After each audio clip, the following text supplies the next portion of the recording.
ఆసరా ఛానల్ని లైక్ చేయండి, సబ్స్క్రైబ్ చేసుకోండి. చాలామంది చూస్తున్నారు కానీ బెల్ ఐకాన్ని ఆన్లో పెట్టుకోవట్లేదు. ప్లీజ్ లైక్, సబ్స్క్రైబ్, కామెంట్ చేయండి ఫ్రెండ్స్. సబ్స్క్రైబ్ చేసుకోండి. ప్లీజ్ సపోర్ట్ చేయండి ఛానల్ ఆసరా ఛానల్. అక్టోబర్ నెలలో డబ్బులు పెంచరా? ఇంకా పాత పింఛను వస్తుందా, కొత్త పింఛను వస్తుందా తెలియాలంటే వీడియో చివరి దాకా చూడండి ప్లీజ్ ఫ్రెండ్స్.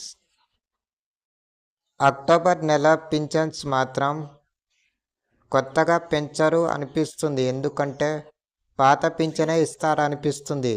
అక్టోబర్ నెలలో మాత్రం కొత్తగా పింఛన్స్ ఇస్తామని ఏమీ అనౌన్స్ చేయకుండానే నోటిఫికేషన్ కూడా ఇవ్వలేదు. అందులోటి ఒకవేళ అక్టోబర్ నెలలో జియో గట్టా విడుదల చేస్తే నెక్స్ట్ మంత్లో కొత్త పింఛన్ వస్తాయి అనిపిస్తుంది. అప్పటిదాకా పాత పింఛన్సే ఇస్తారనిపిస్తుంది.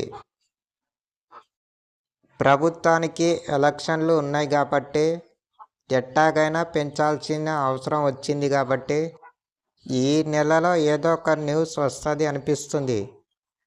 అందుకే అక్టోబర్ నెల పింఛన్ డబ్బులు త్వరగా ఇవ్వాలని ప్రభుత్వం సన్నాహాలు చేస్తుంది. అందుకే ప్రభుత్వం కూడా ఏదో ఒక న్యూస్ మాత్రం త్వరలోనే వింటామనిపిస్తుంది. వృద్ధులకు, వికలాంగులకు అందరికీ పాత పింఛన్సే ఇస్తుంది ప్రభుత్వం మాత్రం అక్టోబర్ నెలలో మాత్రం. చూడాలి మరి, ఒకవేళ పెంచితే పెంచవచ్చు, ఎందుకంటే ఎలక్షన్లు ఉన్నాయి కాబట్టి. లేకపోతే పాత పింఛనే ఇస్తారనిపిస్తుంది. నాకు తెలిసి అయితే పాత పింఛనే వస్తుంది అనిపిస్తుంది అక్టోబర్ నెలలో మాత్రం.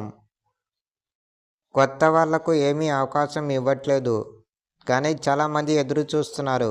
కొత్త వాళ్ళకు కూడా విడుదల చేస్తే బాగుంటుంది ప్రభుత్వం. అది ఎప్పుడు విడుదల చేస్తారో మరి. చాలామంది కామెంట్ చేస్తున్నారు.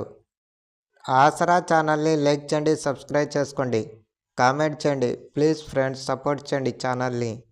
లైక్ చేయండి, సబ్స్క్రైబ్ చేసుకోండి, సపోర్ట్ చేయండి ఫ్రెండ్స్.